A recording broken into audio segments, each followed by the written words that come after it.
നമ്മൾ ഇന്ന് മുതൽ ടാലിയിലുള്ള ടാക്സേഷൻ പ്രോസസ്സിലേക്ക് കടക്കുകയാണ്. അതിൽ നമ്മൾ ആദ്യം ഡിസ്കസ് ചെയ്യാൻ പോകുന്ന ടാക്സ് എന്ന് പറയുന്നത് GST അല്ലെങ്കിൽ ഗുഡ്സ് ആൻഡ് സർവീസ് ടാക്സ് എന്നുള്ള ടാക്സ് ആയിരിക്കും. ഈ GST എന്ന് പറയുന്ന വാക്ക് നമ്മളിപ്പോ ഫിനാൻസ് ഫീൽഡിൽ വർക്ക് ചെയ്യുന്നത് കൊണ്ട് നമ്മൾക്ക് ഇടക്കിടക്ക് ചിലപ്പോൾ നമ്മൾ കേട്ടിട്ടുണ്ടാവും. ഇനിയിപ്പോ നമ്മൾ പുറത്ത് എവിടെയെങ്കിലും ഏതെങ്കിലും ഷോപ്പിൽ പോകുമ്പോൾ അവിടെ നിന്ന് കിട്ടുന്ന ബില്ലിലൊക്കെ GST എന്നുള്ള കാര്യം കണ്ടിട്ടുണ്ടാവും. ഓക്കെ, അപ്പോ GST എന്ന് പറയുന്നത് ഗുഡ്സ് ആൻഡ് സർവീസ് ടാക്സ് എന്നാണ്.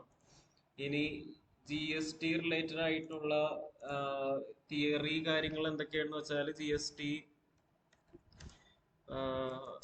ഇന്ത്യയിൽ എന്നാണ് ഇൻകോർപ്പറേറ്റ് ചെയ്തിട്ടുള്ളത് എന്നുള്ള കുറച്ച് കാര്യങ്ങളാണ്. GST ഇൻ ഇന്ത്യ, അതായത് ഇന്ത്യയില് 2017 GST വന്നത്. ഫസ്റ്റ് ജൂലൈ 2017 ഇന്ത്യയില് GST നിലവിൽ വന്നത്. അപ്പൊ GST വന്നതോടെ സംഭവിച്ച കാര്യം എന്താന്ന് വെച്ചാല് നിലവിലുണ്ടായിരുന്ന വേറെ കുറെ ടാക്സ് മാറി ഒറ്റ ടാക്സ്, അതായത് വൺ നേഷൻ വൺ ടാക്സ് എന്നുള്ള രീതിയിലായി GST വന്നതിന് ശേഷം. അതായത് ഇന്ത്യയിലുള്ള ഏത് സ്റ്റേറ്റിലായാലും അവിടേക്ക് GST ഉണ്ടായിരുന്നു. ഇതിനു മുമ്പ് ഉണ്ടായിരുന്നത് ഓരോ സ്റ്റേറ്റിനും ഓരോ ടാക്സ് ഉണ്ടായിരുന്നു. അതായത് ഇപ്പോ കേരളത്തിൽ ചിലപ്പോൾ 12% ടാക്സ് ഉള്ള ഒരു സാധനം കർണാടകയിൽ ചിലപ്പോൾ 8% അപ്പൊ അങ്ങനെയുള്ള കാരണം കൊണ്ട് ആൾക്കാർ ഡയറക്റ്റ് കർണാടകയിൽ പോയിട്ട് സാധനങ്ങളൊക്കെ മേടിക്കും. അപ്പൊ അങ്ങനെയാണ് ഈ പറഞ്ഞ ടാക്സ് വെട്ടിപ്പ് പോലുള്ള കാര്യങ്ങളൊക്കെ സംഭവിക്കുന്നത്. ഇപ്പോ അതേപോലെയുള്ള ഒരു പ്രശ്നമാണ് ഇപ്പൊ നമ്മളുടെ പെട്രോളിന് അങ്ങനെ ഒരു കാര്യമുണ്ട്. അതായത് ഇപ്പൊ നമ്മൾ കേരളത്തിലാണെങ്കിൽ ഇപ്പോ ജസ്റ്റ് പെട്രോൾ പ്രൈസ് എന്ന് പറഞ്ഞ് സെർച്ച് ചെയ്ത് നോക്കുകയാണെങ്കിൽ ഇന്ത്യയിലുള്ള സ്റ്റേറ്റ്സിലെ പെട്രോൾ പ്രൈസ് നമ്മൾ സെർച്ച് ചെയ്തിട്ടുണ്ട്.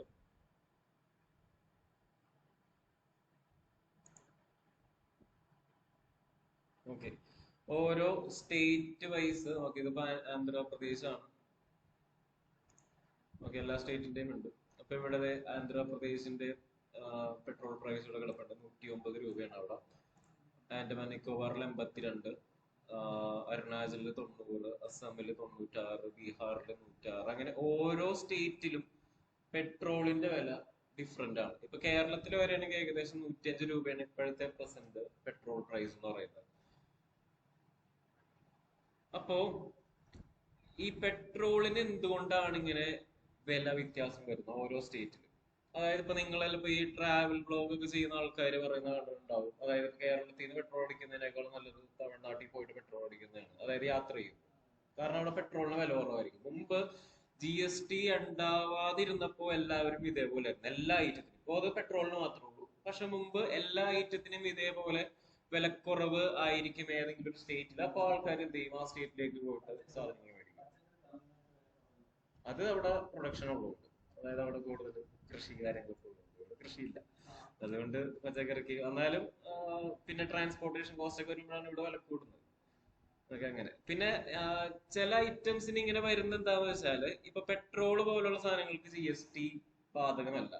മിക്ക ഐറ്റംസിനും, അതായത് ഇപ്പൊ GST എന്ന് പറയുന്ന ഈ ഒരു ടാക്സ് 2017 വന്നപ്പോ ഗുഡ്സിന്റെയും സർവീസിന്റെയും മീതെയാണ് GST എന്നുള്ള ടാക്സ് അവർ ഇംപ്ലിമെന്റ് ചെയ്തത്. അതായത് ചരക്ക് സേവന നികുതി എന്നുള്ള രീതി സാധനങ്ങളുടെയും സർവീസിന്റെയും മീതെ GST വന്നപ്പോ മുമ്പുണ്ടായിരുന്ന ഇങ്ങനെ എക്സൈസ് ഡ്യൂട്ടി, വാറ്റ്, സർവീസ് ടാക്സ്, അങ്ങനെയുള്ള കുറെ ടാക്സ് ഒക്കെ ഓരോ സ്റ്റേറ്റിന്റെയും ടാക്സ് ഉണ്ടായിരുന്നു. അതൊക്കെ വെട്ടി വെട്ടി കളഞ്ഞിട്ടാണ് ഒറ്റ ടാക്സ് എന്നുള്ള രീതിയിൽ GST വന്നത്. അപ്പോ GST വന്നതോടെ ഉണ്ടായിരുന്ന ഒരു ഗുണം എന്താന്ന് വെച്ചാൽ എല്ലാ സ്റ്റേറ്റിലും ഒരു പേന എന്ന് പറഞ്ഞ സാധനത്തിന് എല്ലാ സ്റ്റേറ്റിലും ഒരേ എമൗണ്ട് കാര്യങ്ങൾ തന്നെ ആയിരിക്കും.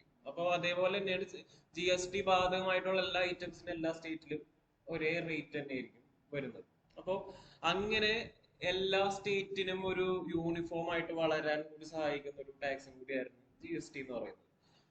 ഓക്കെ, അപ്പോ GST ഇല്ലാത്ത സിറ്റുവേഷനിലുള്ള മെയിൻ പ്രശ്നം ഇതാണ്. ഓരോ സ്റ്റേറ്റിനും അവരുടെ ഇഷ്ടം അനുസരിച്ച് ടാക്സ് സെറ്റ് ചെയ്യാൻ പറ്റും. അപ്പൊ അതുകൊണ്ട് പ്രൈസിൽ വ്യത്യാസം വരും. ഓക്കെ, അപ്പോ അതൊക്കെ മാറ്റി വെക്കാനായിട്ടാണ് ഈ പറഞ്ഞ GST എന്ന് പറയുന്ന ടാക്സ് ഇന്ത്യയിൽ മൊത്തത്തിലായിട്ട് വന്നത്.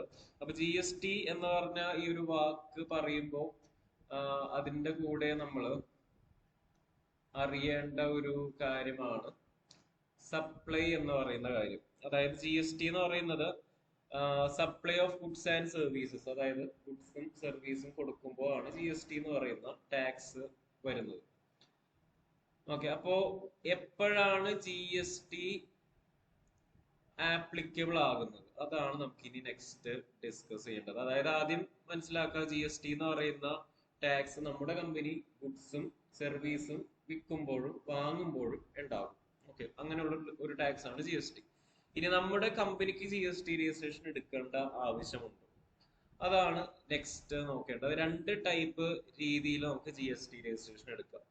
ഒന്ന് compulsory registration, next voluntary registration. രണ്ട് രീതിയിൽ. അപ്പൊ കമ്പൽസറി എന്ന് പറഞ്ഞാൽ നിർബന്ധപൂർവ്വമായിട്ട് എടുക്കണം. വോളണ്ടറി എന്ന് പറഞ്ഞിട്ടുണ്ടെങ്കിൽ സ്വമേധയാ പോയി എടുക്കുന്ന രജിസ്ട്രേഷൻ. ഇനി കമ്പൽസറി രജിസ്ട്രേഷൻ ഇവിടെ ഇങ്ങനെ ഗുഡ്സും സർവീസും പറഞ്ഞ് രണ്ടായിട്ട് സ്പ്ലിറ്റ് ചെയ്തിട്ടുണ്ട്. അതായത് ഇപ്പൊ നമ്മുടെ കമ്പനി ഈ ഗുഡ്സ് മാത്രമാണ് വിൽക്കുന്നതെങ്കിൽ നമ്മുടെ കമ്പനിയുടെ ടേൺ ഓവർ അല്ലെങ്കിൽ ആകെയുള്ള കച്ചവടം, അതിനാണ് ടേൺ ഓവർ എന്ന് പറയുന്നത്. ആകെയുള്ള കച്ചവടം, സെയിൽസ് ടേൺ ഓവർ എന്ന് കൂടെ പറയും. അപ്പൊ ആകെ കച്ചവടം ഒരു വർഷത്തില് 40 ലക്ഷത്തിന് മുകളിലായിട്ടുണ്ടെങ്കിൽ GST രജിസ്ട്രേഷൻ നിർബന്ധമായിട്ട് എടുത്തിട്ടുണ്ടാവും. ഇനി സർവീസ് ആണെങ്കിൽ ടേൺ ഓവർ കുറവാണ്, അതായത് സർവീസ് ഇവർ ഉദ്ദേശിക്കുന്നത് സർവീസ് ചെയ്യുന്ന കമ്പനികൾക്ക് ഇങ്ങനെതാണ് കച്ചവടം കുറവായിരിക്കും. അല്ലെങ്കിൽ അപ്പോ എന്ത് വന്നാലും എല്ലാ ട്രാൻസാക്ഷൻസും ഗവൺമെന്റിന്റെ കണ്ണിലൂടെ പോകാനായിട്ടാണ് ഈ പറഞ്ഞ GST രജിസ്ട്രേഷൻ നിർബന്ധമാക്കിയിട്ടുള്ളത്. കാരണം എന്താ വെച്ചാൽ GST രജിസ്ട്രേഷൻ ചെയ്തിട്ടുണ്ടെങ്കിൽ ഗവൺമെന്റിന്റെ കയ്യിലേക്ക് ടാക്സ് കൂടുതൽ എത്തും. ഓക്കെ, അപ്പൊ ഗവൺമെന്റിന്റെ കയ്യിലേക്ക് കൂടുതൽ ഫണ്ട് എത്തും. അപ്പൊ മാക്സിമം ആൾക്കാരെ GST രജിസ്ട്രേഷൻ എടുപ്പിക്കാനായിട്ടാണ് ഗവൺമെന്റ് ഇപ്പോൾ ശ്രമിക്കുന്നത്. അപ്പോ എല്ലാ നല്ല കമ്പനികളും, അതായത് ഇപ്പൊ നിങ്ങളൊരു വർക്കിന് പോകുമ്പോൾ അത്യാവശ്യം നല്ല പേയ്മെന്റ് തരുന്ന കമ്പനി ആണെങ്കിൽ അവർക്ക് എന്തായാലും GST രജിസ്ട്രേഷൻ എടുത്തിട്ടുണ്ടാവും. അങ്ങനെയാണ് ഇപ്പോഴത്തെ ഒരു സിറ്റുവേഷൻ. കാരണം കമ്പനി ഡെവലപ്പ് ആവുന്നതിനനുസരിച്ച് ഇനി കമ്പനിക്ക് വികസനം എന്തെങ്കിലും വേണം എന്നുണ്ടെങ്കിൽ തന്നെ GST രജിസ്ട്രേഷൻ എടുത്തിട്ടുണ്ടാവാം. ഓക്കെ, അപ്പോ GST രജിസ്ട്രേഷൻ നിർബന്ധമായിട്ട് എടുക്കേണ്ട സിറ്റുവേഷൻ എപ്പോഴാന്ന് വെച്ചാൽ നമ്മൾ ഗുഡ്സും സർവീസും വിൽക്കുമ്പോൾ കച്ചവടം 40 ലക്ഷത്തിന് മുകളിലായിട്ടുണ്ടെങ്കിൽ, ഇനി സർവീസ് ആണെങ്കിൽ 20 ലാഖിന് മുകളിലായിട്ടുണ്ടെങ്കിൽ GST രജിസ്ട്രേഷൻ നിർബന്ധമായിട്ട് എടുക്കേണ്ട സിറ്റുവേഷൻ ആണ്. ഇതൊക്കെ നമ്മളൊരു ഇപ്പൊ നിങ്ങൾ ഫ്രഷർ എന്നുള്ള രീതിയിൽ ഒരു ഇന്റർവ്യൂവിന് പോകുമ്പോൾ മെയിൻ ആയിട്ട് ചോദിക്കുന്ന ചില കാര്യങ്ങളൊക്കെയാണ് ഇത്. അതായത് എന്ന് GST നിലവിൽ വന്നു, പിന്നെ ഇതിന്റെ ടേൺ ഓവർ ലിമിറ്റ് എന്താണ്, അങ്ങനെയുള്ള കുറച്ച് കാര്യങ്ങളുണ്ട്. അപ്പൊ അത് ഇപ്പോ കംപ്ലീറ്റ് തിയറി നമ്മൾ പറയുന്നില്ല, കാരണം നമ്മൾ കൂടുതൽ പ്രാക്ടിക്കൽ സോഫ്റ്റ്വെയറിലുള്ള കാര്യമായിരിക്കും. അപ്പൊ അത് നിങ്ങളൊന്ന് ഗൂഗിൾ ചെയ്ത് നോക്കിക്കഴിഞ്ഞാൽ അതിന്റെ വേറെ തിയറി കാര്യങ്ങൾ ഉണ്ടാവും. അപ്പൊ ആ തിയറി ബേസ് ആയിട്ടുള്ള തിയറി നമ്മൾ പറയും, അത് കഴിഞ്ഞിട്ട് സിസ്റ്റത്തിലുള്ള കാര്യമായിരിക്കും നമ്മൾ കൂടുതലും ചെയ്യുന്നത്. ഇവിടെ സമയമില്ല എല്ലാം കൂടി പറയാനായിട്ട്. ഓക്കെ, അപ്പോ ഇതാണ് കമ്പൽസറി രജിസ്ട്രേഷൻ. ഇനി വോളണ്ടറി രജിസ്ട്രേഷൻ എന്ന് പറയുന്നത് നമ്മൾ സ്വമേധയാ പോയി എടുക്കുന്നു. അത് എപ്പോഴാന്ന് വെച്ചാൽ ഇപ്പൊ സപ്പോസ് എന്റെ ടേൺ ഓവർ 40 ലക്ഷത്തിന് താഴെയാണ്, പക്ഷെ എനിക്ക് കേരളത്തിന് പുറത്ത് കച്ചവടം നടത്തണമെന്നുണ്ടെങ്കിൽ, അതായത് എന്റെ ഹെഡ് ഓഫീസ് കേരളത്തിലാണ്, എനിക്ക് തമിഴ്നാട് കൂടി ഒരു ബ്രാഞ്ച് തുടങ്ങണം എന്നുണ്ടെങ്കിൽ, അങ്ങനെയുള്ള ഇൻട്രാ സ്റ്റേറ്റ് ട്രാൻസാക്ഷൻസ്, അതായത് ഇപ്പോൾ ഒരു സംസ്ഥാനത്ത് നിന്ന് വേറൊരു സംസ്ഥാനത്തിലേക്ക് കച്ചവടം നടത്തണം എന്നുണ്ടെങ്കിൽ നമ്മൾ സ്വമേധയാ പോയിട്ട് രജിസ്ട്രേഷൻ എടുക്കണം. അപ്പൊ അങ്ങനെയുള്ള കുറച്ച് സിറ്റുവേഷനിലാണ് നമ്മൾ സ്വമേധയാ പോയിട്ട് രജിസ്ട്രേഷൻ എടുക്കുന്നത്. അതായത് ടേൺ ഓവർ ആയില്ല എന്നുണ്ടെങ്കിൽ നമ്മളുടെ കമ്പനിയുടെ വികസനത്തിന് വേണ്ടിയിട്ട് നമ്മൾ പോയി രജിസ്ട്രേഷൻ എടുക്കേണ്ടി വരും. ഓക്കെ, അപ്പൊ അങ്ങനെ രണ്ട് രീതിയിൽ നമ്മുടെ കമ്പനിക്ക് GST രജിസ്ട്രേഷൻ എടുക്കേണ്ട സിറ്റുവേഷൻ വരാം. ഇനി ചില സ്റ്റേറ്റുകൾക്ക് ഒരു പ്രത്യേകത ഉണ്ട്. അതായത് ഇപ്പൊ ഈ ഇതിനൊക്കെയാണ് സ്പെഷ്യൽ കാറ്റഗറി സ്റ്റേറ്റ്സ് എന്ന് പറയുന്നത്. അതായത് ഈ നോർത്ത് ഈസ്റ്റ് ഉള്ള സ്റ്റേറ്റുകൾ, അവർക്ക് എന്തായാലും അവിടെ വികസനങ്ങൾ കുറവാണ്. അപ്പൊ ഈ 40 ലക്ഷം ടേൺ ഓവർ 20 ലക്ഷം ടേൺ ഓവർ ഒക്കെ വെച്ചിട്ടുണ്ടെങ്കിൽ അവിടെ ആരും GST രജിസ്ട്രേഷൻ എടുക്കില്ല. അപ്പൊ അതുകൊണ്ട് അങ്ങനെയുള്ള സ്റ്റേറ്റിനൊക്കെ 20 ലക്ഷമാണ് ടേൺ ഓവർ. അതായത് അവരുടെ കച്ചവടം 20 ലക്ഷം ആയിട്ടുണ്ടെങ്കിൽ GST രജിസ്ട്രേഷൻ എടുക്കണം. അങ്ങനെയാണ്. കേരളം പോലുള്ള സംസ്ഥാനങ്ങളിൽ 40 ലക്ഷം ഗുഡ്സ് സർവീസ് ആണെങ്കിൽ 20 ലക്ഷം അങ്ങനെയായിരിക്കും ഉണ്ടാവും. ഇനി നമ്മുടെ കമ്പനിക്ക് GST രജിസ്ട്രേഷൻ എടുക്കണം എന്നുണ്ടെങ്കിൽ അതിനായിട്ട് ഗവൺമെന്റിന്റെ ഒരു വെബ്സൈറ്റ് ഉണ്ട്. അതാണ് gst.gov.in.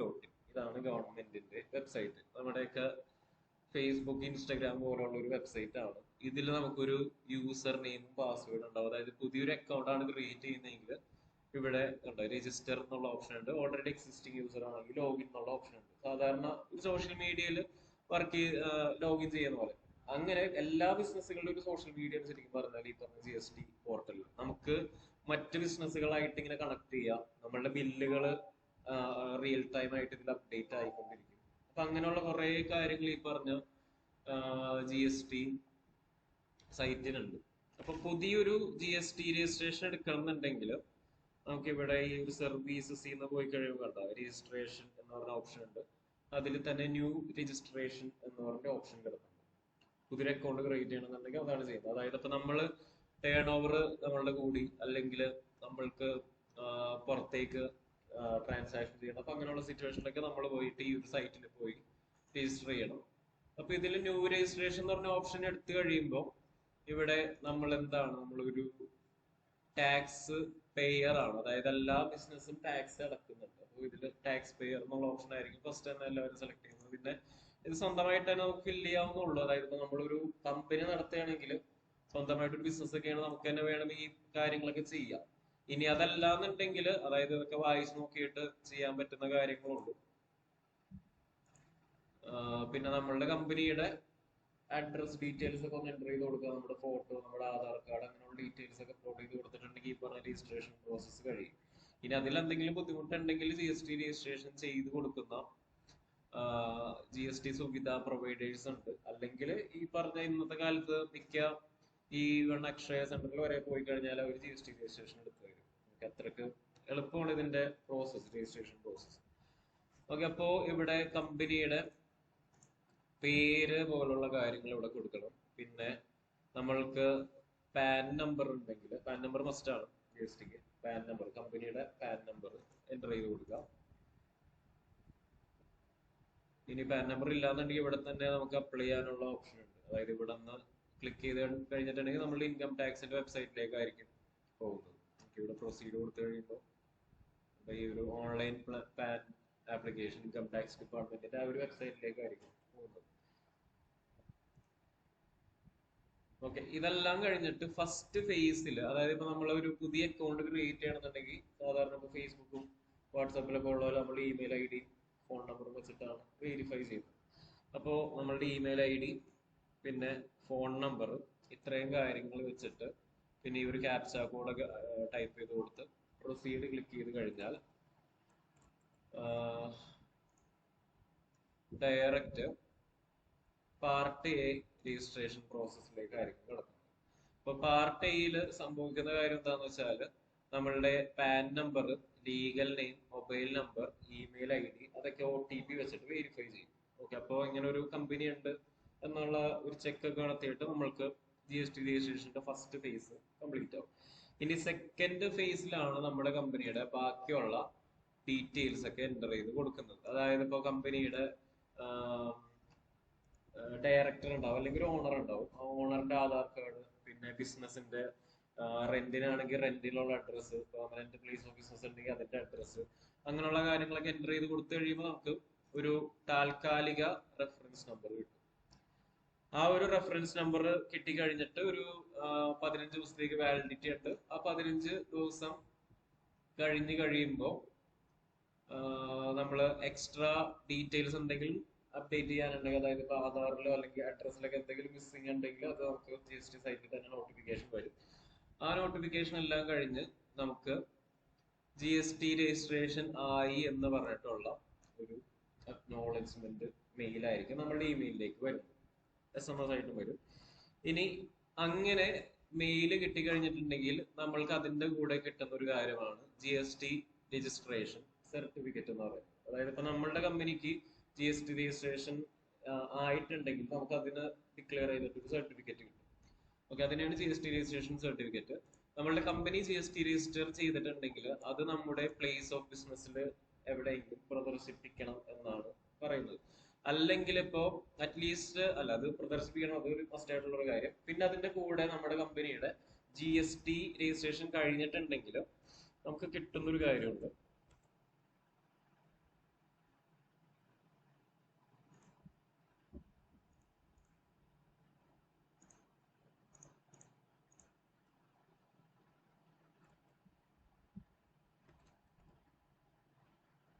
ഓക്കെ, അതാണ് GSTIN എന്ന് പറയും. Okay, GSTIN. ഈ GSTIN എന്ന് പറയുന്നത് എല്ലാ കമ്പനിയുടെയും ഇപ്പൊ ഒരു എക്സാമ്പിൾ പറഞ്ഞിട്ടുണ്ടെങ്കിൽ ഇപ്പോ ഓക്കെ ടാറ്റ കേരള GSTIN എന്ന് പറഞ്ഞ് സെർച്ച് ചെയ്തിട്ടുണ്ടെങ്കിൽ നമുക്ക് ആ ഒരു കമ്പനിയുടെ GSTIN കിട്ടും. അങ്ങനെ എല്ലാ GST രജിസ്റ്റർ ചെയ്തിട്ടുള്ള കമ്പനിക്കും ഒരു യുണീക്ക് ആയിട്ടുള്ള, അതായത് ഇപ്പൊ ടാറ്റയുടെ നമ്പർ ആയിരിക്കില്ല ഇപ്പോ ഇവിടെ നമ്മുടെ ട്രെയിനിങ് ഇൻസ്റ്റിറ്റ്യൂട്ട് ആയ ആക്സിയോൺസിന്. അങ്ങനെ ഓരോ കമ്പനിക്കും ഓരോ GST നമ്പർ ഉണ്ടാവും. അപ്പൊ നിങ്ങൾക്ക് അഡ്മിഷൻ നമ്പർ ഉള്ള പോലെ ഓരോരുത്തർക്കും ഒരു രജിസ്ട്രേഷൻ നമ്പർ ഉണ്ടാവും. ഓക്കെ, ആ രജിസ്ട്രേഷൻ നമ്പർ എന്ന് പറയുന്നത് ഒരു ടോട്ടൽ 15 ഡിജിറ്റ് ഉള്ള നമ്പറാണ്. അതായത് ഇങ്ങനെ 15 ഡിജിറ്റ് ഐഡന്റിഫിക്കേഷൻ നമ്പർ ആണ്. ഇത് GST ഡിപ്പാർട്ട്മെന്റ് നമുക്ക് പ്രൊവൈഡ് ചെയ്യുന്ന ഒരു നമ്പറാണ്. Goods and services tax identification number തിരിച്ചറിയാനായിട്ട് നമുക്കുള്ളൊരു നമ്പറാണ് അത്. ഇനി ആ ഒരു 15 ഡിജിറ്റില് ഇങ്ങനെ സ്പ്ലിറ്റ് ചെയ്ത് കഴിഞ്ഞിട്ടുണ്ടെങ്കിൽ മെയിൻ ആയിട്ടും 5 പാർട്ടാണ് അതിനുള്ളത്. 5 പാർട്ടില് ആദ്യത്തെ 2 ഡിജിറ്റ് എന്ന് പറയുന്നത് സ്റ്റേറ്റ് കോഡായിരിക്കും. അതായത് ഇപ്പൊ നമ്മൾ ഏത് സ്റ്റേറ്റിലാണോ രജിസ്ട്രേഷൻ എടുത്തിട്ടുള്ളത് ആ സ്റ്റേറ്റിനെ സൂചിപ്പിക്കുന്ന 2 അക്കങ്ങളായിരിക്കും ആദ്യം ഉണ്ടാവുന്നത്. ഇതിലിപ്പോ 27, 29, 30 എന്നൊക്കെ പറഞ്ഞ് കാണുന്നുണ്ട്. ഇപ്പൊ നേരത്തെ ഗൂഗിളില് ടാറ്റ കേരള എന്ന് പറഞ്ഞ് സെർച്ച് ചെയ്തപ്പോൾ കണ്ടു, അതില് സ്റ്റാർട്ടിങ് നോക്കാം 32 എന്നാണ് കണ്ടത്.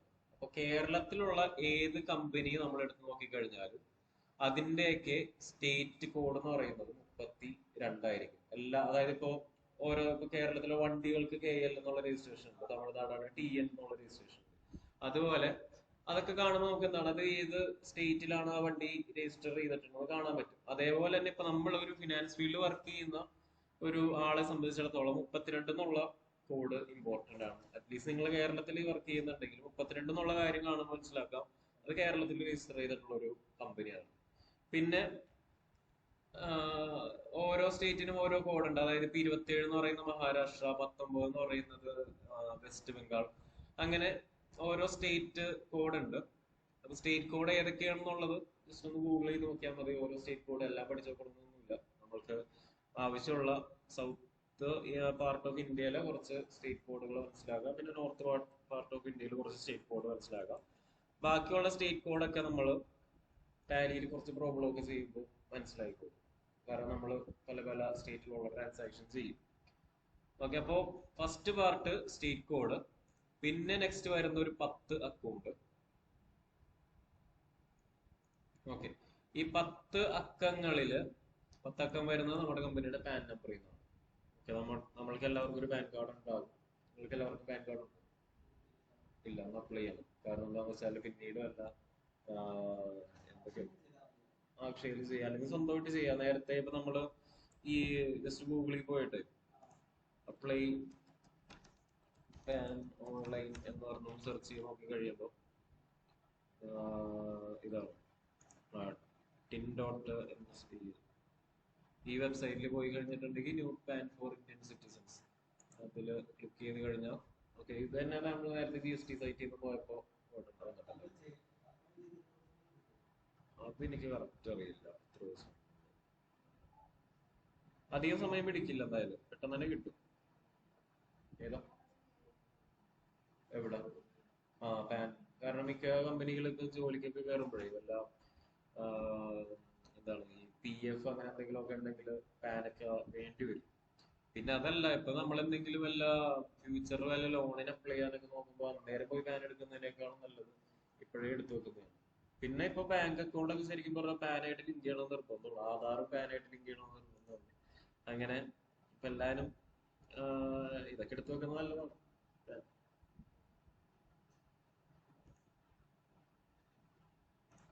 ഓക്കെ, അപ്പോ കമ്പനിക്ക് അങ്ങനെ ഒരു പാൻ ഉണ്ടാവും. ആ പാൻ നമ്പർ ആയിരിക്കും നെക്സ്റ്റ് പാർട്ട് വരുന്നത്. പിന്നെ നെക്സ്റ്റ് ഒരു ഡിജിറ്റ് എന്ന് പറയുന്നത് എൻറ്റിറ്റി കോഡാണ്. എൻറ്റിറ്റി കോഡ് എന്ന് പറയുന്നത്, അതായത് ഇവിടെ ഇപ്പൊ H കഴിഞ്ഞിട്ട് 2 എന്ന് പറയുന്ന ഒരു നമ്പർ കിടപ്പുണ്ട്. ഇവിടെ H കഴിഞ്ഞിട്ട് 1 എന്നുള്ളൊരു നമ്പർ കിടപ്പുണ്ട്. ഇവിടെ എച്ച് കഴിഞ്ഞിട്ട് 1 എന്നുള്ള ഒരു നമ്പർ കിടക്കുന്നത്. ഇത് ഉദ്ദേശിക്കുന്നത് എന്താണെന്ന് വെച്ചാൽ ആ ഒരു സംസ്ഥാനത്ത് എത്ര ബ്രാഞ്ചുകൾ, അതാണ് എൻറ്റിറ്റി കോഡ് എന്ന് പറയുന്നത്. അതായത് ഇപ്പോ ഈ ഒരു രജിസ്ട്രേഷൻ എടുത്ത കമ്പനിക്ക് നിലവിൽ 2 ബ്രാഞ്ചാണ് ഉള്ളത്. ഓക്കെ, ഇതാണെങ്കിൽ ഒരു ബ്രാഞ്ചാണ് ഉള്ളത്, ഇവിടെയുമാണെങ്കിൽ ഒരു ബ്രാഞ്ചാണ് ഉള്ളത്. ഓക്കെ, പിന്നെ നെക്സ്റ്റ് ഈ ഒരു ഇസെറ്റ് എന്ന് പറയുന്ന ഒരു ആൽഫബറ്റ് എടുക്കുന്നുണ്ടോ? എല്ലാത്തിലും ഉണ്ട് ഇസെറ്റ്. ഓക്കെ, ആ ഇസെറ്റ് എന്ന് പറയുന്നത് അതെല്ലാ GST നമ്പറിലും ഉണ്ടാകും. ഒരു ഡിഫോൾട്ട് ക്യാരക്ടർ ആണ്. അതിന് 10 15 ഡിജിറ്റ് ആക്കാനായിട്ട് വെച്ചിട്ടുള്ള ഒരു നമ്പറാണ്. പിന്നെ നെക്സ്റ്റ് ലാസ്റ്റ് ഡിജിറ്റും അതും ഒരു 15 ഡിജിറ്റ്സ് ആക്കാനായിട്ടുള്ള ഒരു ചെക്ക് ഡിജിറ്റ് ആണ്, കംപ്ലീറ്റ് ചെയ്യാനായിട്ട്. അതായത് അത് ചിലപ്പോൾ നമ്പർ ആകാം, ഒരു ആൽഫബറ്റ് ആകാം ലാസ്റ്റ്. പിന്നെ ടോട്ടൽ ഇത്രയും പാർട്സ് കൂടി ചേരുമ്പോഴാണ് നമുക്കൊരു 15 അക്ക GSTIN നമ്പർ കിട്ടുന്നത്. അപ്പൊ നമ്മളിനി ടാലിയിൽ ഒരു കമ്പനി ക്രിയേറ്റ് ചെയ്യുമ്പോൾ ഇനി മുതൽ നമ്മളിപ്പോ നമ്മളിപ്പോ ടാലിയിലായിരിക്കും GST ചെയ്യാൻ പോകുന്നത്. അപ്പോ കമ്പനി ക്രിയേറ്റ് ചെയ്യുമ്പോൾ ആദ്യം GST ആക്ടിവേറ്റ് ചെയ്യും. പിന്നെ എല്ലാ പ്രാവശ്യവും കമ്പനിക്ക് ഈ പറഞ്ഞ GSTIN നമ്പർ ഒന്ന് ടൈപ്പ് ചെയ്ത് കൊടുക്കേണ്ടി വരും. ഈ GSTIN നമ്പർ ടൈപ്പ് ചെയ്ത് കൊടുക്കുമ്പോൾ തെറ്റ് വന്നിട്ടുണ്ടെങ്കിൽ റിപ്പോർട്ടുകളിൽ പ്രശ്നം വരും. അതിപ്പോ നമ്മൾ യൂസ് ചെയ്യുന്ന കാര്യം എഡ്യൂക്കേഷൻ വേർഷൻ ടാലി ആണെങ്കിലും ഈ നമ്പറിലൊക്കെ എന്തെങ്കിലും മിസ്റ്റേക്ക് വന്നിട്ടുണ്ടെങ്കിൽ റിപ്പോർട്ടിൽ മിസ്റ്റേക്ക് വരും. അപ്പൊ അങ്ങനെ കുറച്ച് പ്രശ്നങ്ങളുണ്ട്. ഓക്കെ, അപ്പോ അത്രയുമാണ് GST രജിസ്ട്രേഷൻ ആയിട്ട് ബന്ധപ്പെട്ട കാര്യങ്ങൾ. ഇനി എല്ലാ GST രജിസ്റ്റർ ചെയ്തിട്ടുള്ള കമ്പനികളും ഒരു റിട്ടേൺ ഫയൽ ചെയ്യേണ്ടതായിട്ടുണ്ട്.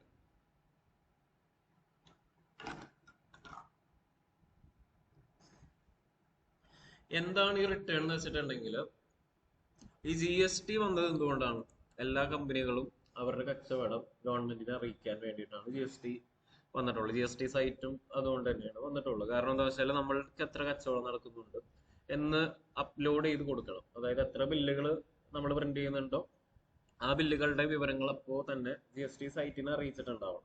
ഓക്കെ, അപ്പോ അങ്ങനെ ഉള്ള അറിയിപ്പുകൾ നമ്മൾ മാസം വൈസ് ഒന്ന് സമ്മറൈസ് ചെയ്തിട്ട് ഒന്ന് റിപ്പോർട്ടായിട്ട് പ്രിപ്പയർ ചെയ്തിട്ട് സൈറ്റിൽ സബ്മിറ്റ് ചെയ്യും. അതായത് ഞങ്ങൾക്ക് ഈ മാസം ഇത്ര രൂപയുടെ കച്ചവടം ഉണ്ടായി, ഈ മാസം ഇത്ര രൂപയുടെ സാധനങ്ങൾ മേടിച്ചു, ആകെ ഇത്ര രൂപയുടെ സാധനങ്ങൾ മേടിച്ചു, കച്ചവടം ചെയ്തു. അപ്പോൾ ഗവൺമെന്റിന് ഒരു കണക്ക് കിട്ടും. അതായത് ഇപ്പോൾ നമ്മളുടെ രാജ്യം വികസിക്കുന്നുണ്ടോ? അതായത് ഇപ്പോ ഈ പറഞ്ഞ നമ്മൾ കുറെ പ്രശ്നങ്ങളിലൂടെ കടന്നു പോയിട്ടുണ്ടായിരുന്നു. അതായത് ഇപ്പൊ 2016 നോട്ട് നിരോധനം വന്നു.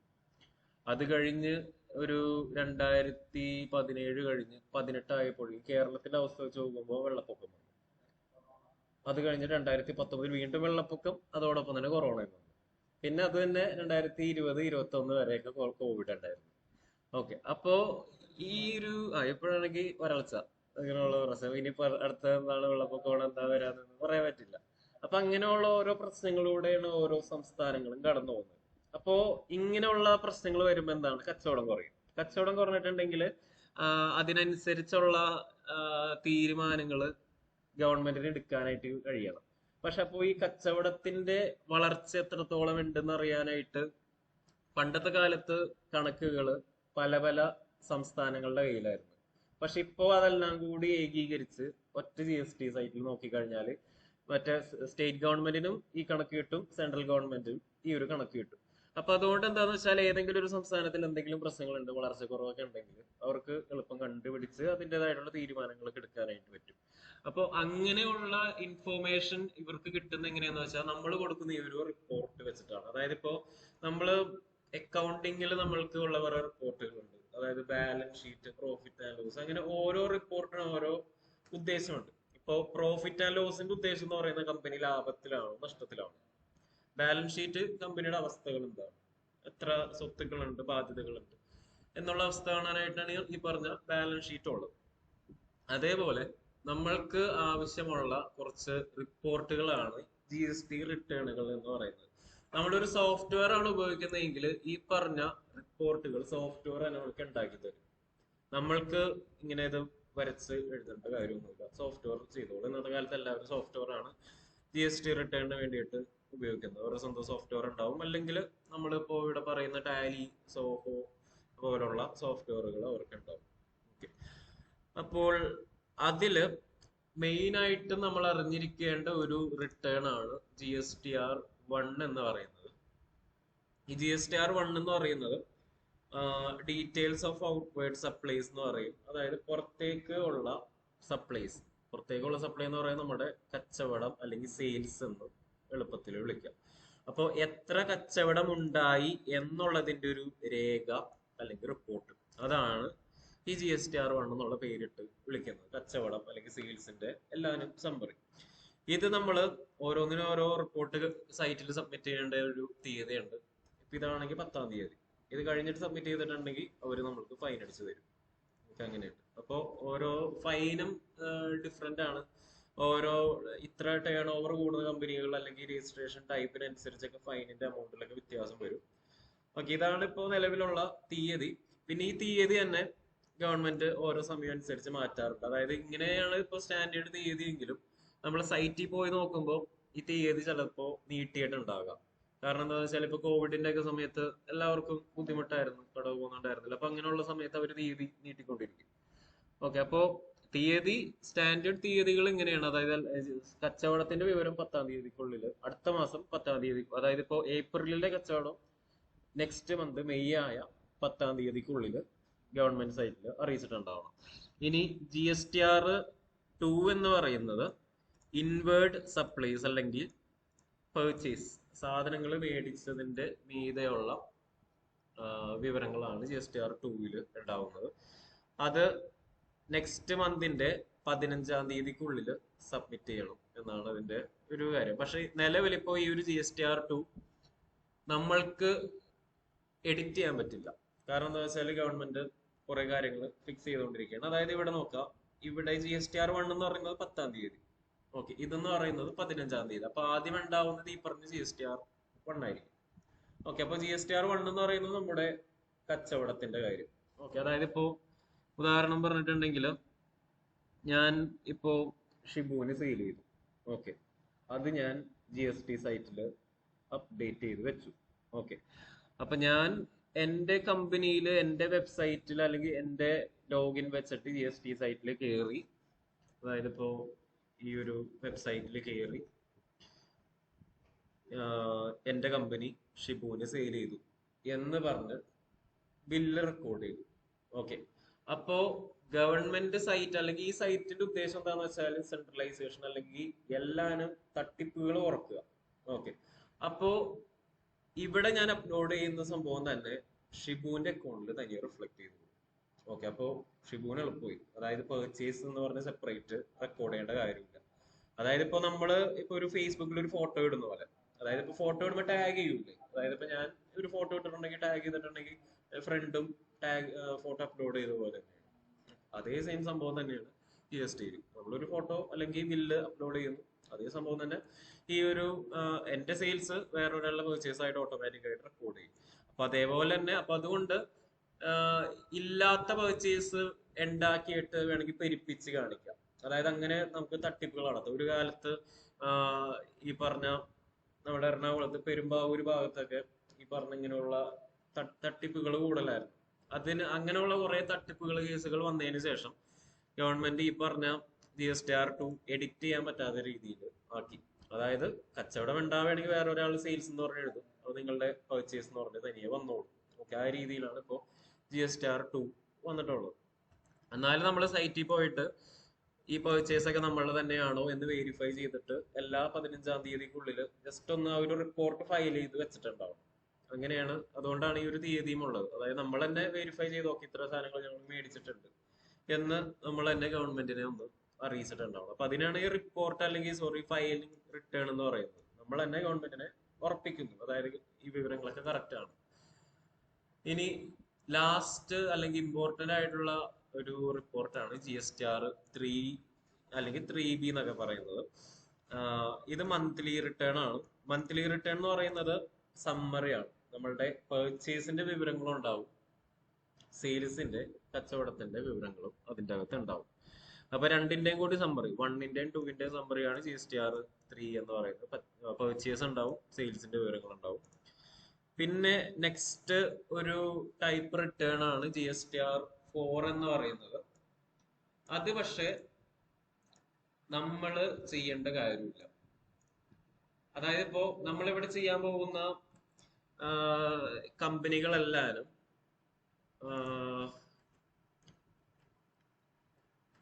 റെഗുലർ എന്നുള്ള രജിസ്ട്രേഷനിലുള്ള കമ്പനികളായിരിക്കും. അതായത് ഇപ്പോൾ ടൈപ്സ് ഓഫ് GST രജിസ്ട്രേഷൻ എന്ന് നോക്കിയിട്ടുണ്ടെങ്കിൽ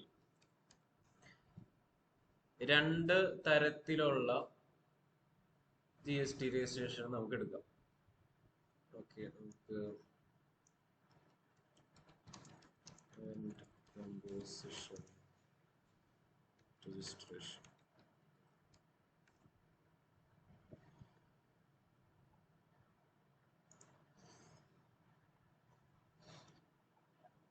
ഓക്കെ, നമുക്ക് 2 രീതിയിൽ GST രജിസ്ട്രേഷൻ എടുക്കാം. ഒന്ന് നോർമൽ അല്ലെങ്കിൽ റെഗുലർ എന്നാണ് സാധാരണ. ഇപ്പൊ നമ്മൾ യൂസ് ചെയ്യുന്ന ടാലി പോലുള്ള സോഫ്റ്റ്വെയറിലൊക്കെ നോർമൽ എന്നായിരിക്കും ഇതിലുണ്ടാവുന്നത്, സോറി റെഗുലർ എന്നായിരിക്കും. ഓക്കെ, ഇനി നെക്സ്റ്റ് ഒരു ടൈപ്പ് ഓഫ് രജിസ്ട്രേഷൻ ആണ് കോമ്പോസിഷൻ എന്ന് പറയുന്നത്.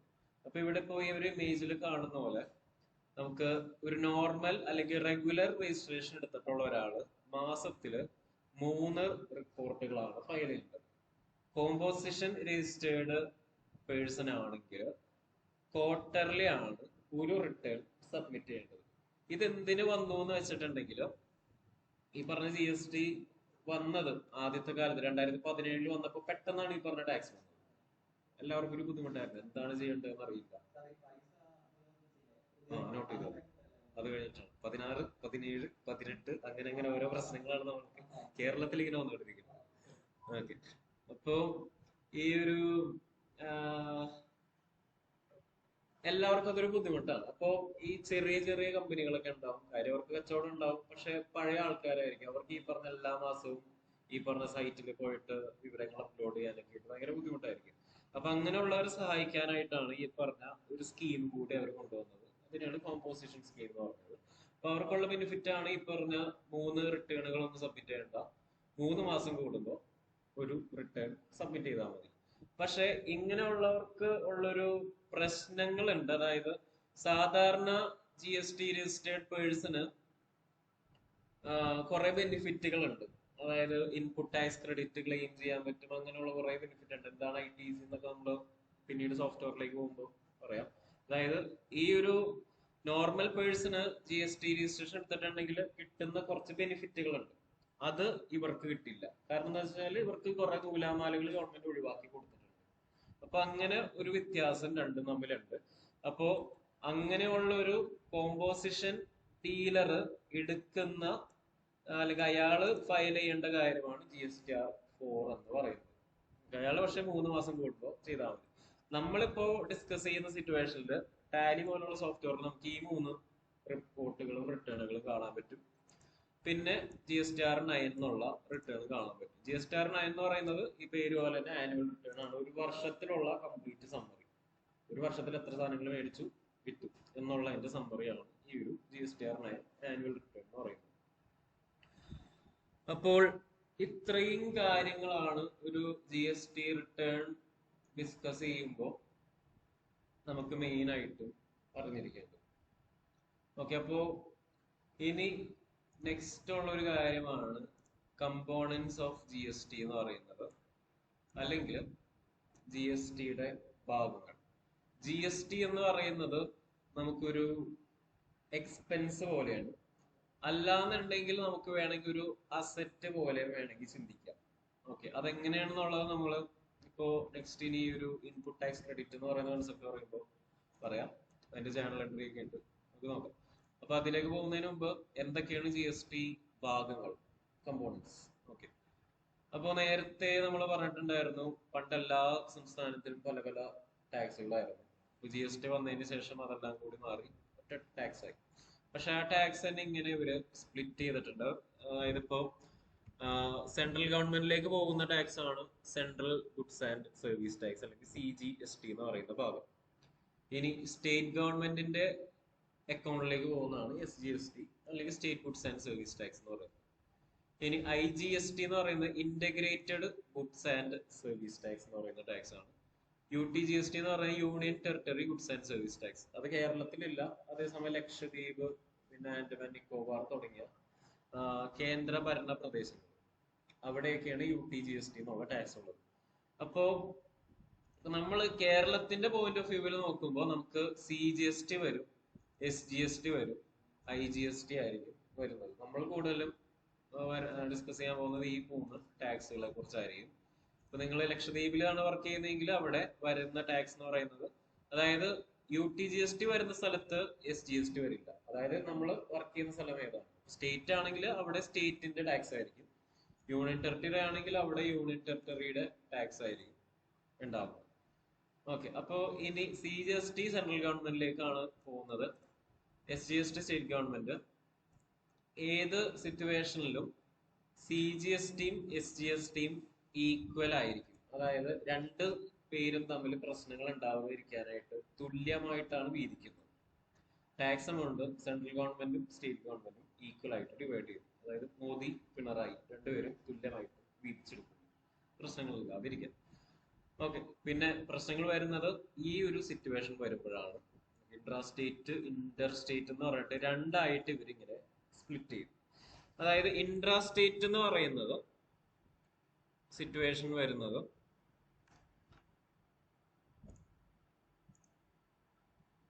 ഒരു എക്സാമ്പിൾ പറഞ്ഞിട്ടുണ്ടെങ്കിൽ,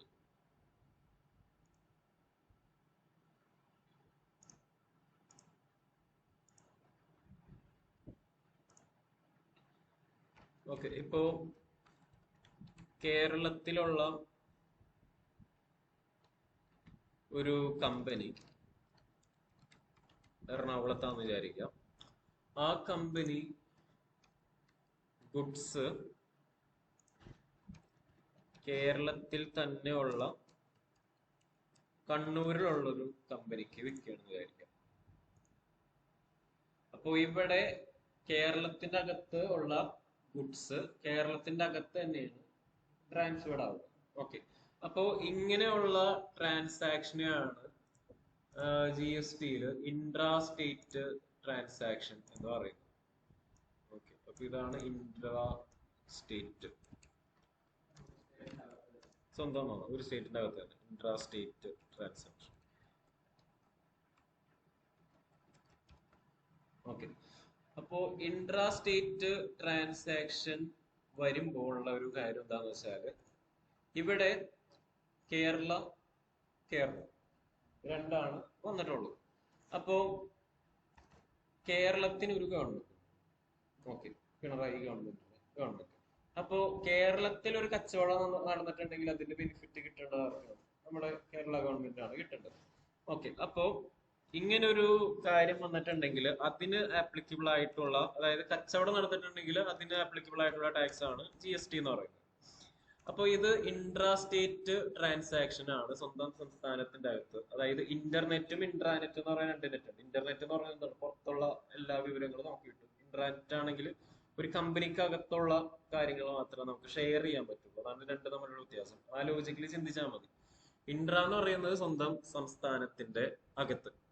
അപ്പോ കേരളത്തിന്റെ അകത്ത് കച്ചവടം നടന്നിട്ടുണ്ടെങ്കിൽ അതിന് മെയിൻ റീസൺ നമ്മളുടെ സംസ്ഥാനം അതിനനുസരിച്ചുള്ള കുറെ കാര്യങ്ങളൊക്കെ കൊടുത്തിട്ടാണ് ഈ ഒരു കച്ചവടം ഇങ്ങനെ ഡെവലപ്പ് ആയിക്കൊണ്ടിരിക്കുന്നത്. ഓക്കെ, അപ്പോ കേരളത്തിന്റെ അകത്ത് കച്ചവടം നടന്നിട്ടുണ്ടെങ്കിൽ വരുന്ന ഒരു മെയിൻ ടാക്സ് ആണ് SGST. കാരണം എന്താന്ന് വെച്ചാൽ ഇത് കേരളത്തിന്റെ അകത്താണ് ഈ പറഞ്ഞ കച്ചവടം നടന്നിട്ടുള്ളത്. ഇനി നെക്സ്റ്റ് വരുന്ന ടാക്സ് ആണ് CGST. കാരണം എന്താ വെച്ചാല് സെൻട്രൽ ഗവൺമെന്റ് ഇല്ലാതെ സ്റ്റേറ്റ് ഗവൺമെന്റ് ഇല്ല, രണ്ടുപേരും ഈക്വൽ ആയിട്ടാണ് GST ടാക്സ് വീതിച്ചെടുക്കുന്നത്. ഓക്കെ, അപ്പോൾ ഒരു ഇൻട്രാ സ്റ്റേറ്റ് ട്രാൻസാക്ഷൻ സംഭവിക്കുകയാണെങ്കിൽ അവിടെ ആപ്ലിക്കബിൾ ആയിട്ടുള്ള ടാക്സ് എന്ന് പറയുന്നത് SGST ആൻഡ് CGST, ആ ഒരു ടാക്സ് ആയിരിക്കും.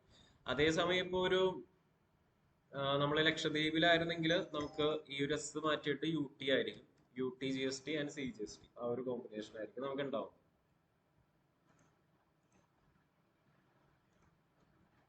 ഓക്കെ, അപ്പോൾ അതാണ് ഇൻട്രാ സ്റ്റേറ്റ് ട്രാൻസാക്ഷൻ. അതാണ് ഇവിടെ എഴുതിയിട്ടുള്ളത്. CGST and SGST charge four supply goods and services within the state. സ്വന്തം സംസ്ഥാനത്തിന്റെ അകത്ത് ഗുഡ്സോ സർവീസോ നമ്മൾ കച്ചവടം ചെയ്തിട്ടുണ്ടെങ്കിൽ അന്നേരം വരുന്ന ടാക്സ് ആണ് CGST, SGST. ഓക്കെ, ഇനി നെക്സ്റ്റ് വരുന്ന ടാക്സ് ആണ് IGST എന്ന് പറയുന്ന ടാക്സ്. ഓക്കെ, അപ്പോ ഇതെന്ന് പറയുന്നത് ഇന്റർ സ്റ്റേറ്റ് ട്രാൻസാക്ഷന് വേണ്ടിയിട്ടാണ്, അല്ലെങ്കിൽ integrated goods and service tax inter state ട്രാൻസാക്ഷനിലാണ് ബാധകമായിട്ടുള്ളത്. അപ്പൊ അതെങ്ങനെയാണെന്ന് വെച്ചിട്ടുണ്ടെങ്കിൽ ചെറിയൊരു വ്യത്യാസമുണ്ട് രണ്ടും തമ്മിൽ.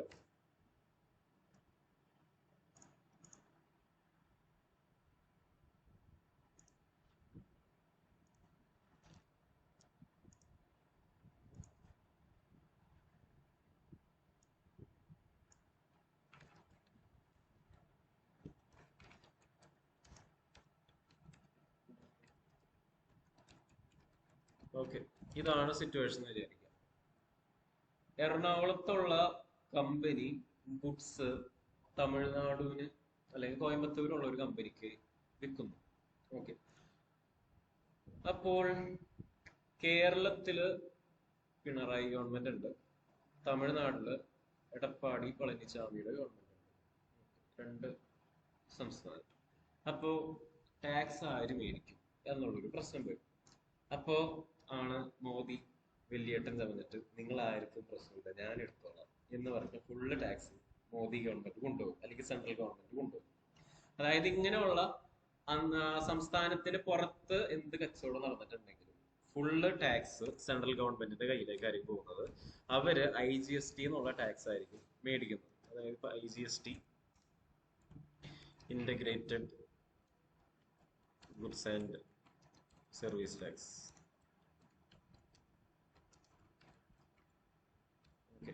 അപ്പോൾ ഈ രീതിയിലായിരിക്കും അവർ ടാക്സ് ചാർജ് ചെയ്യുന്നത്.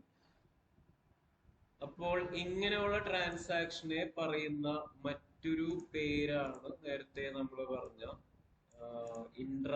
Inter state transaction.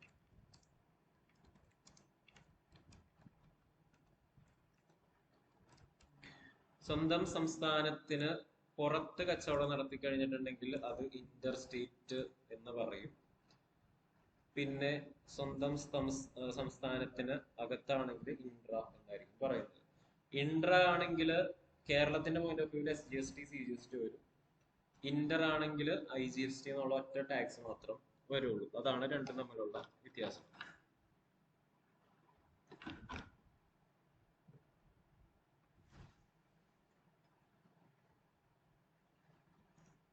ഓക്കെ, അപ്പോൾ ഇതാണ് മെയിൻ ആയിട്ടുള്ള രണ്ട്, അല്ലെങ്കിൽ ഈ ടാക്സ് കമ്പോണന്റ് എന്താണെന്ന് ഇപ്പോൾ നിങ്ങൾ ഒരു ഇന്റർവ്യൂവിനൊക്കെ പോയിട്ടുണ്ടെങ്കിൽ, അല്ലെങ്കിൽ can you explain what are the tax components എന്നൊക്കെ പറഞ്ഞ് ചോദിച്ചിട്ടുണ്ടെങ്കിൽ ശരിക്കും പറഞ്ഞ ആൻസർ ഇതാണ്. പിന്നെ നമ്മൾ മനസ്സിലാക്കേണ്ട ഈ പറഞ്ഞ ടാക്സുകളൊക്കെ വരുന്നത് എപ്പോഴാണ്, അതായത് ഇപ്പൊ SGST CGST വരുന്നത് ഇന്റർ സ്റ്റേറ്റ് ട്രാൻസാക്ഷനിലാണ് എന്ന് നിങ്ങൾക്ക് പറയാൻ പറ്റണം. ആരെങ്കിലും ചോദിച്ചിട്ടുണ്ടെങ്കിൽ IGST വരുന്നത് ഇന്റർ സ്റ്റേറ്റ് ട്രാൻസാക്ഷനിലാണ്. അപ്പൊ ചിലപ്പോൾ അവര് അതിന്റെ ഒരു കണ്ടിന്യൂഷൻ ആയിട്ട് ചോദിക്കും എന്താണ് ഇന്റർ സ്റ്റേറ്റ്, എന്താണ് ഇന്റർ സ്റ്റേറ്റ്. അങ്ങനെയുള്ള ഒരു 2-way കമ്മ്യൂണിക്കേഷൻ ആയിരിക്കും എപ്പോഴും എല്ലാ ഇന്റർവ്യൂ.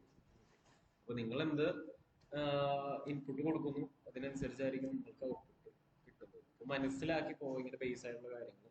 പിന്നെ എക്സ്ട്രാ ആയിട്ടുള്ള വേറെ കുറെ കാര്യങ്ങളുണ്ട്. അതായത് ഇപ്പൊ GST എന്ന് പറയുന്നത് ഇങ്ങനെ ഒരു ടാക്സ് ലോ ആണ്, പല സെക്ഷൻസ് കാര്യങ്ങളൊക്കെ ഉണ്ട്. അപ്പൊ അത് നിങ്ങൾക്ക് ആവശ്യമുണ്ടെങ്കിൽ അതെടുത്ത് നോക്കാം. അതായത് ഇപ്പൊ എല്ലാം CA CMA ലെവലിലൊക്കെ പോവുകയാണെങ്കിൽ പറഞ്ഞ കാര്യങ്ങളൊക്കെ പഠിക്കുന്നത് നല്ലതായിരിക്കും. അല്ലാതെ നോക്കുകയാണെങ്കിൽ നമ്മളുടെ കമ്പനിക്ക് ആവശ്യമുള്ള കാര്യങ്ങൾ മാത്രം നോക്കിപ്പോയാൽ മതി. ഓക്കെ, അപ്പോൾ അതാണ് IGST. ഇന്റർ സ്റ്റേറ്റ് ട്രാൻസാക്ഷൻ ആണെങ്കിൽ IGST ആയിരിക്കും വരുന്നത്. പിന്നെ UTGST ആണെങ്കിൽ യൂണിയൻ ടെറിട്ടറിയിലായിരിക്കും ഉണ്ടാവുക. ഓക്കെ, അപ്പോ ഇത്രയും കമ്പോണൻസ് ഓഫ് ടാക്സ് ആണ് നമുക്ക് GST ഉള്ളത്.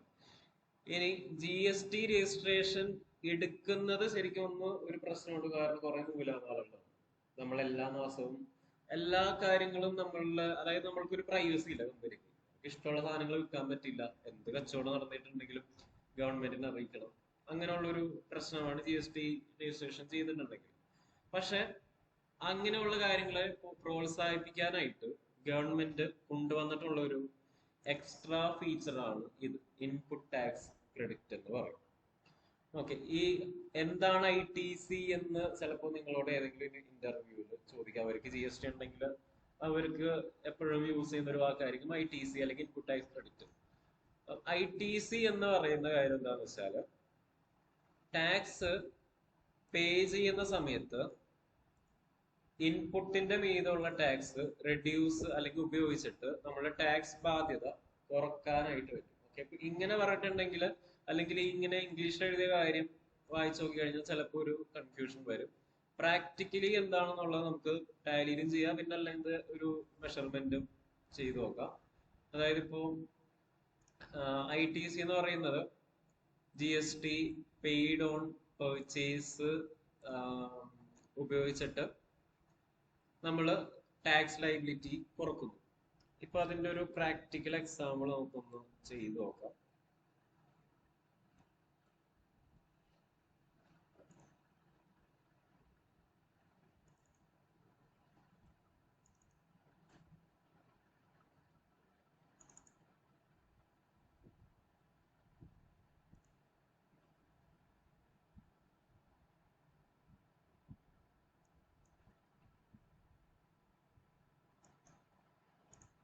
ഓക്കെ, ഇപ്പോ ഇതാണ് സിറ്റുവേഷൻ എന്ന് വിചാരിക്കാം.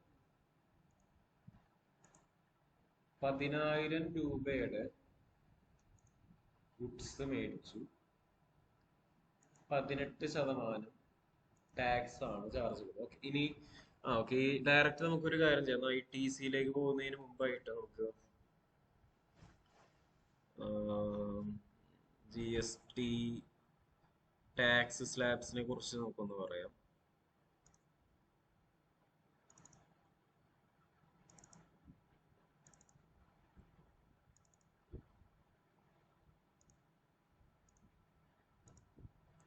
കാരണം ITC നമുക്ക് നാളെ കുറച്ച് പേരും കൂടി വന്നിട്ട് ഡിസ്കസ് ചെയ്തായിരിക്കും നല്ലത്. കാരണം അല്ലെങ്കിൽ ജനറൽ എൻട്രിയിലേക്ക് പോകുമ്പോൾ ഒരു ബുദ്ധിമുട്ടായിരിക്കും. ഓക്കെ, അപ്പോ ഇതാണ് നിലവിലുള്ള ഇന്ത്യയിലെ ടാക്സ് റേറ്റുകൾ. ചില ഐറ്റംസിന് 0 ആയിരിക്കും, അല്ലെങ്കിൽ പൂർണ്ണമായിട്ടും ടാക്സ് GST ഉണ്ടാവില്ല.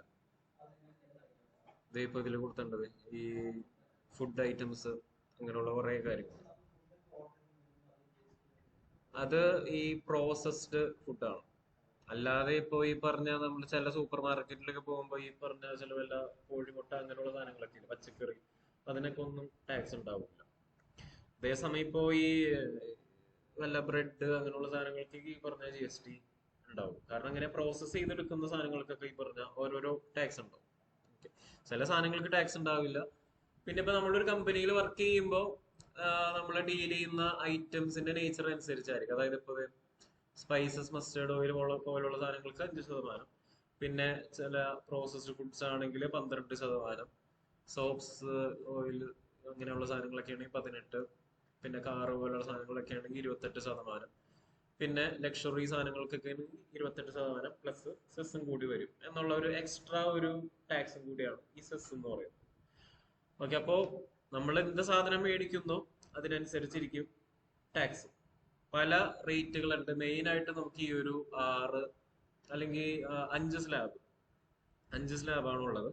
പിന്നെ ചില പ്രത്യേക ഐറ്റംസിന് അതിൻ്റെതായിട്ടുള്ള ടാക്സ് ഉണ്ട്. ഇപ്പോ ഒരു എക്സാമ്പിൾ പറഞ്ഞിട്ടുണ്ടെങ്കിൽ GST റേറ്റ് ഓഫ് ഗോൾഡ് എന്ന് പറഞ്ഞ് സെർച്ച് ചെയ്യുകയാണെങ്കിൽ കണ്ടോ 3%. അങ്ങനെ ഓരോ ഐറ്റത്തിനും ഓരോ ടാക്സ് വേണമെങ്കിൽ ഗവൺമെന്റ് തീരുമാനിക്കാം. ചില ഐറ്റത്തിന് ഇങ്ങനെ പ്രത്യേകമായിട്ട് വെക്കും.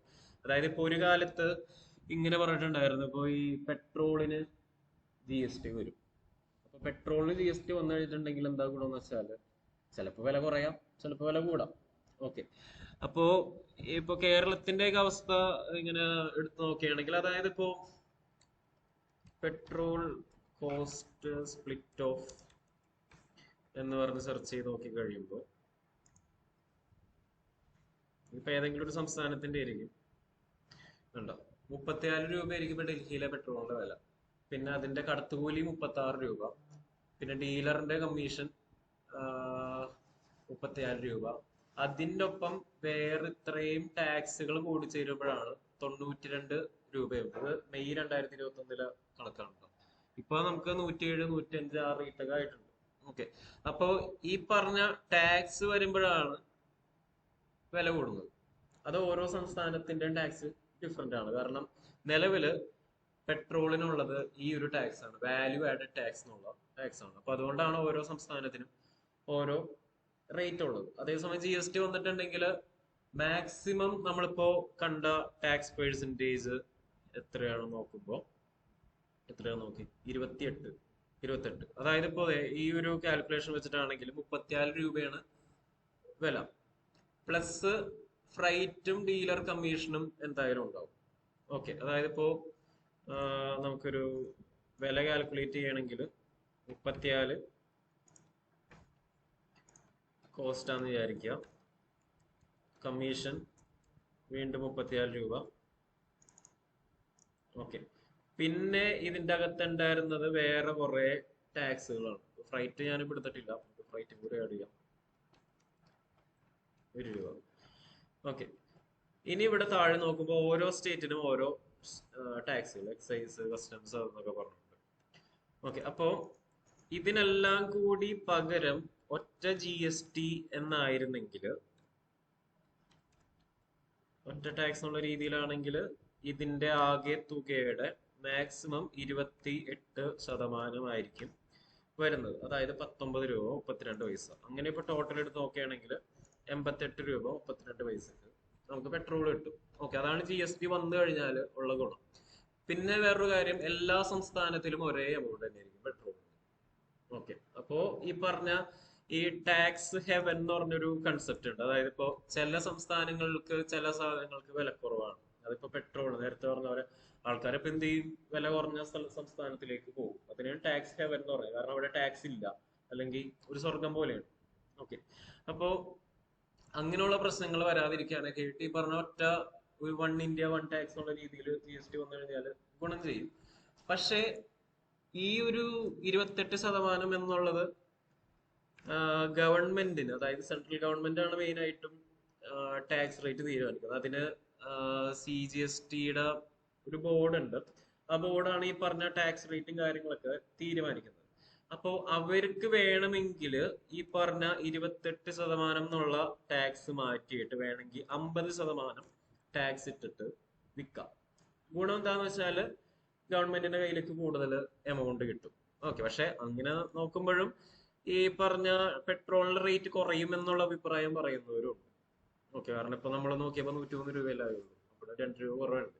പക്ഷെ ഇപ്പോഴത്തെ പെട്രോളിന്റെ വിലയൊക്കെ എന്ന് പറഞ്ഞാൽ ചിലപ്പോൾ ഇതിലും കൂടുതലൊക്കെ ആയിരിക്കും. ഓക്കെ, നമ്മളിത് ജസ്റ്റ് ഒരു റഫ് കാൽക്കുലേഷൻ ചെയ്തു എന്നുള്ളൂ. ഓക്കെ, അപ്പൊ അതാണ് ഈ പറഞ്ഞ GST റേറ്റിന്റെ കൺസെപ്റ്റ്. അതായത് നിലവിലെ ഈ പറഞ്ഞ റേറ്റ് ഓഫ് 5 റേറ്റ്സ് ആണ്, 0, 5, 12, 18. ഇത്രയുമാണ് മെയിൻ ആയിട്ടുള്ളത്. പിന്നെ ചില ഐറ്റംസ് നോൺ ടാക്സുകൾ ഉണ്ടാവും. നോൺ ടാക്സുകൾ എന്ന് പറയുമ്പോൾ പെട്രോൾ പോലെയുള്ള സാധനങ്ങൾ, അതിന് GST അല്ല, വേറെ ടാക്സ് ആണ്.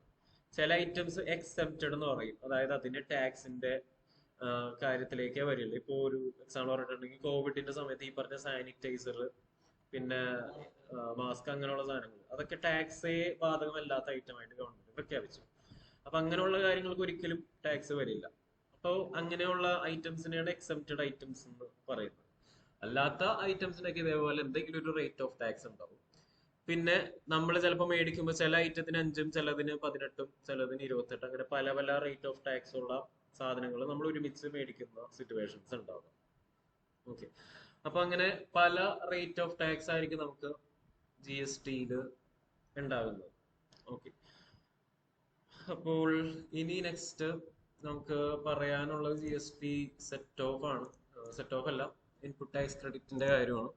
അതിപ്പോ തൽക്കാലം നമുക്ക് അടുത്ത ദിവസത്തേക്ക് വെക്കാം. അപ്പൊ ഇന്നിപ്പോ റെക്കോർഡിങ് ഞാൻ എല്ലാവർക്കും അയക്കാം. അതിരുന്ന് കണ്ടു നോക്കിയിട്ട് വന്നു കഴിഞ്ഞാൽ സെറ്റ് ഓഫിന്റെ കാര്യം, അല്ലെങ്കിൽ സോറി, ഈ ITs എന്താണെന്നുള്ള കാര്യം മനസ്സിലാവും. ഓക്കെ, തൽക്കാലം നമുക്ക് ഇത് വെച്ചിട്ടൊന്ന് വൈൻഡപ്പ് ചെയ്യാം കാര്യം. ഓക്കെ.